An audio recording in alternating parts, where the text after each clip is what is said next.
Bonjour tout le monde. Voici le titre de notre présentation, Nourrissons les nourrissons. Pour commencer, voici le plan de la présentation.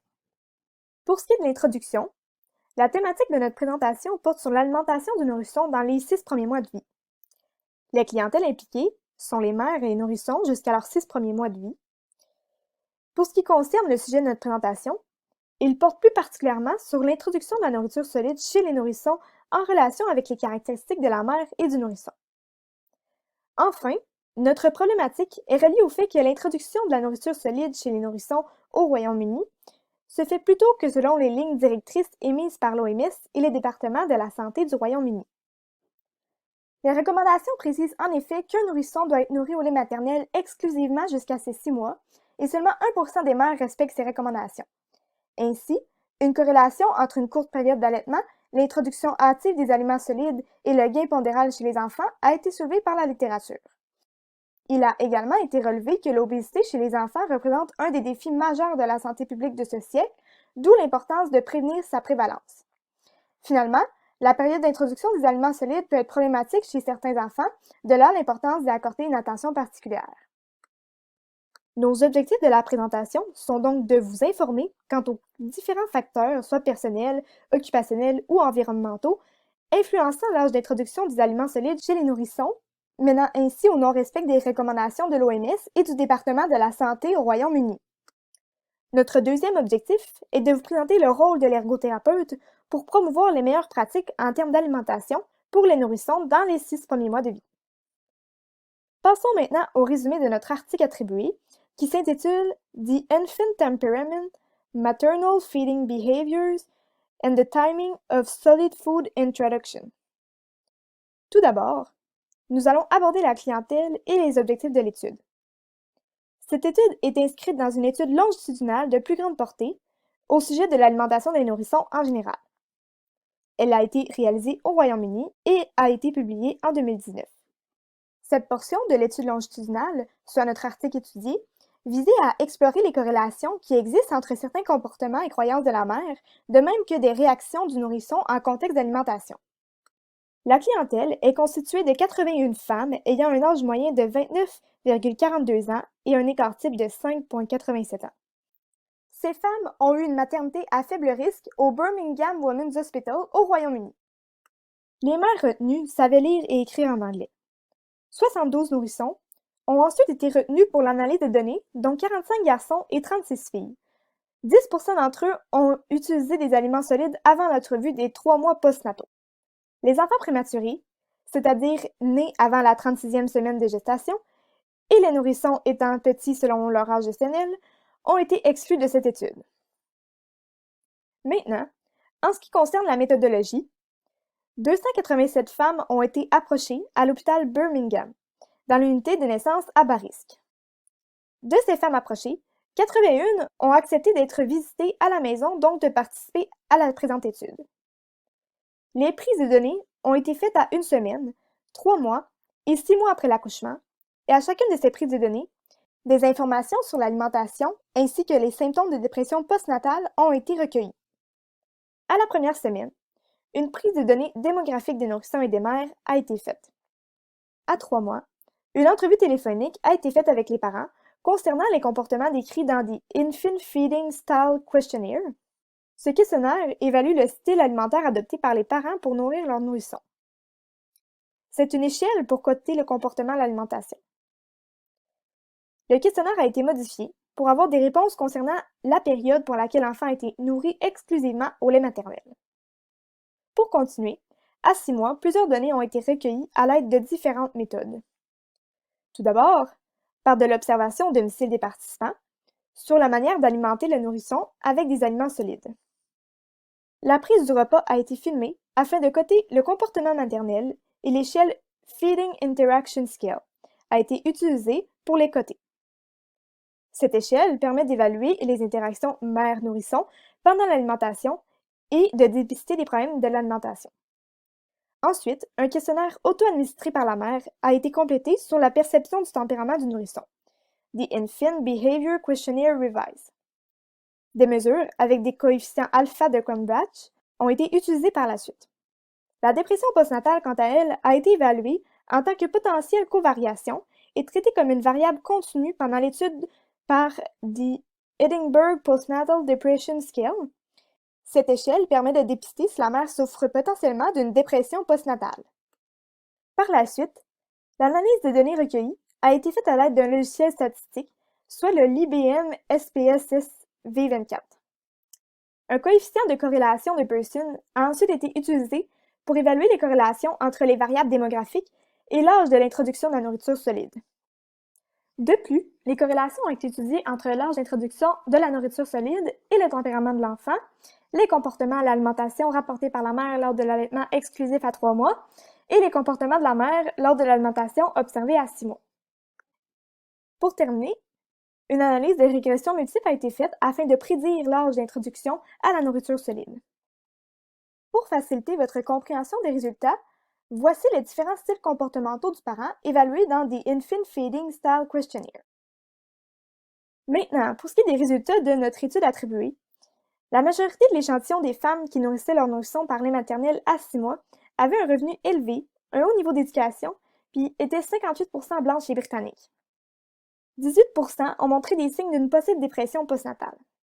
Toutefois, il faut prendre en considération que ces variables ont été contrôlées et ne sont pas associées à l'âge d'introduction des aliments solides. L'âge moyen des nourrissons lors de l'introduction d'une alimentation solide était de 20,57 semaines, avec un écart type de 3,13.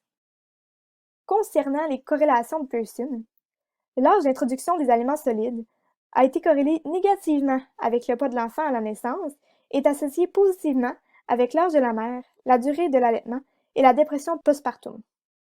L'étude montre que le tempérament manifesté de l'enfant qui sourit au kiri entraîne une introduction aux aliments solides plus rapide, mais cette corrélation n'existe pas avec les autres manifestations du tempérament. Considérant les comportements de la mère pendant les repas, une corrélation négative a été observée entre l'âge d'introduction du nourrisson aux aliments solides et le style laisser-faire. Aussi, il y a une corrélation positive entre l'âge d'introduction aux aliments solides et le style restrictif. Pour terminer, il n'y a pas de corrélation observée pour le type d'alimentation pression et répondant. L'âge d'introduction des aliments solides n'est pas associé avec le niveau d'éducation de la mère, ni son indice de masse corporelle, ni son revenu familial. Il n'y a également pas de différence entre les filles et les garçons pour l'âge d'introduction aux aliments solides. Cet âge n'est pas non plus lié au comportement maternel de contrôle par rapport aux aliments solides, tels que des commentaires verbaux ou non verbaux. Cet âge n'est pas non plus lié à l'adéquation, ce qui est le plaisir partagé lors des repas de la mère et de l'enfant, et n'est pas lié à la sensibilité. Donc ça, c'est la position de l'enfant au repas, caractérisée par la liberté des membres supérieurs, le contact visuel avec la mère et la rétroaction de cette dernière au comportement de l'enfant. Cependant, l'âge est positivement corrélé avec l'engagement verbal de la mère pendant les repas. Notre étude comporte plusieurs forces et limites, identifiées par les auteurs, mais également par notre propre analyse de la situation. Donc, en ce qui concerne les forces de l'article attribué, l'observation des repas après 6 mois permet la récolte de données objectives sur les comportements alimentaires maternels. L'article utilise également des outils variés, tels que les questionnaires et les échelles que j'ai nommés dans la méthodologie. Donc, une autre force, c'est qu'il y a un comité d'éthique qui a approuvé l'étude et que c'est un article récent qui a été publié en décembre 2018. Pour les limites, les questionnaires administrés par téléphone à 3 mois impliquent une récolte de données subjectives par auto-évaluation de la mère. Donc, c'est moins rigoureux que des données objectives. Ensuite, il y a différentes méthodes d'évaluation des comportements alimentaires maternels à 3 et à 6 mois qui ont été utilisées. Donc, on a utilisé l'observation et un questionnaire, ce qui fait qu'il y a un certain manque d'homogénéité face aux données recueillies. Pour finir, une limite, c'est le style sevrage qui n'a pas été évalué dans les différents comportements. Ensuite, passons maintenant sur la discussion des éléments de réflexion en lien avec l'ergothérapie. Donc, en ce qui a trait à notre mini-recension des écrits effectués, 4 éléments de réflexion sont ressortis davantage en lien avec la pratique de l'ergothérapie. Tout d'abord, les résultats de notre article attribué démontrent qu'il y a certains comportements qui influencent l'introduction des aliments solides chez les nourrissons et qu'il y a un manque de connaissances des parents sur les différents comportements, ce qui peut parfois mener à des problématiques d'alimentation chez les enfants. Par exemple, dans notre article, il a été démontré que le sourire et le rire du nourrisson sont corrélés positivement à l'introduction hâtive de la nourriture solide et que l'introduction hâtive de la nourriture solide peut mener à des problèmes d'obésité.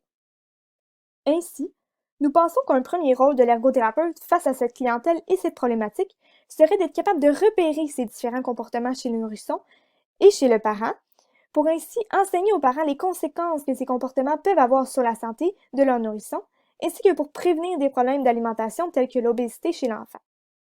Ensuite, bien que l'article ne mentionnait pas que les enfants avaient des problématiques à l'alimentation, certains styles comportementaux peuvent laisser croire que des problématiques pourraient survenir éventuellement. Par exemple, le style de comportement restrictif du parent est corrélé positivement avec l'introduction hâtive des aliments solides, ce qui peut mener à un problème d'obésité chez l'enfant. Ainsi, un second lien avec la pratique de l'ergothérapie serait donc d'intervenir sur les problèmes à l'alimentation à l'aide de différentes approches. Par exemple, selon Howe et Wayne, il existe des interventions comportementales, c'est-à-dire utiliser des méthodes comme l'attention différentielle et la guidance manuelle, des interventions à visée éducative visant principalement les parents, et les interventions physiologiques visant à développer les habiletés motrices et sensorielles. Il serait également pertinent d'aller investiguer la cause de ces problématiques en tant qu'ergothérapeute, par exemple sur le plan sensoriel, afin de mieux intervenir par la suite. Pour continuer, Roger et Blissett rapportent que les mères n'allaitent pas assez longtemps selon les recommandations de l'OMS et du département de la santé du Royaume-Uni. Or, l'allaitement est une occupation totalement nouvelle pour les mères, notamment si elles ont leur premier enfant. Ainsi, selon Froelich, l'allaitement serait difficilement ancré dans la routine des nouvelles mères. En effet, celles-ci auraient de la difficulté à inclure du temps d'allaitement à leur routine, ce qui réduirait ainsi la période d'allaitement du nourrisson et amènerait une introduction précoce de la nourriture solide chez ceux-ci. Un rôle que pourrait avoir l'ergothérapeute auprès de ces mères serait de les aider à planifier, à créer des habitudes et à organiser leur horaire afin d'allaiter leur nourrisson. En effet, l'allaitement fait partie des activités de la vie quotidienne d'une mère et est donc primordial de l'intégrer de manière adéquate à sa routine. Le rôle de l'ergothérapeute serait aussi de promouvoir un environnement adapté pour permettre aux mères de s'engager dans l'occupation d'allaiter et éviter par le fait même l'introduction hâtive des aliments solides. En effet, selon Pitoniak, il existe des barrières contextuelles telles que le regard négatif des autres pour allaiter dans un endroit public, ainsi que des barrières environnementales telles que le manque d'endroits propres pour allaiter. Ainsi, l'ergothérapeute a un rôle d'agent de changement, ou advocacy comme on dit souvent, pour promouvoir un environnement adapté aux besoins de la mère pour allaiter son nourrisson. Ce rôle est d'autant plus important puisque l'alimentation est identifiée comme une occupation primaire de la mère, importante pour la nutrition, mais aussi pour le développement biopsychosocial de l'enfant, incluant l'attachement. Pour finir, les articles de Roger et Blissett, Froelich et Pitoniak mettent en lumière un manque de congruence entre l'occupation d'allaiter, l'environnement et la mère elle-même, ce qui peut expliquer les difficultés des mères à suivre les recommandations d'allaitement et par le fait même induire des problèmes d'alimentation chez les enfants. Suite à notre analyse, nous avons identifié 3 messages clés qui ressortent davantage pour la pratique en ergothérapie.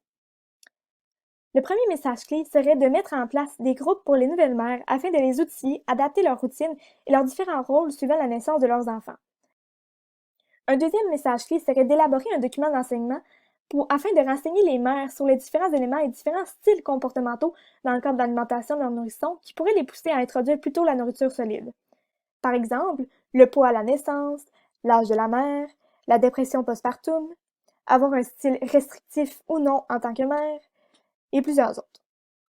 Un dernier message clé à retenir serait d'identifier des barrières contextuelles et environnementales qui nuisent à l'allaitement du nourrisson et induisent par le fait même l'introduction précoce des aliments solides dans l'alimentation afin d'adapter l'environnement pour permettre l'engagement dans cette occupation.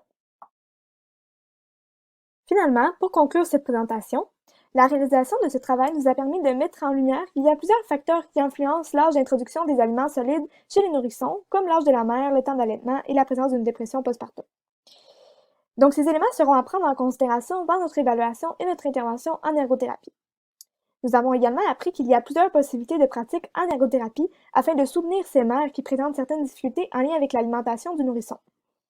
Dans notre pratique future en ergothérapie, nous pourrons donc, par exemple, faire de l'enseignement aux parents afin qu'ils soient plus sensibilisés à leur comportement et à ceux de leurs nourrissons. Nous avons ainsi appris l'importance des enjeux occupationnels, environnementaux et personnels entourant l'alimentation du nourrisson dans ses 6 premiers mois de vie et l'importance de prendre ces éléments en considération dans l'évaluation et l'intervention en ergothérapie. Il serait également intéressant de considérer comment les ergothérapeutes pourraient impliquer le second parent afin qu'il participe aux saines habitudes de vie en lien avec l'alimentation du nourrisson et pour voir si leur présence a un impact positif sur l'alimentation du nourrisson. Donc, merci beaucoup de nous avoir écoutés. Voici les différentes références des articles que nous avons utilisés.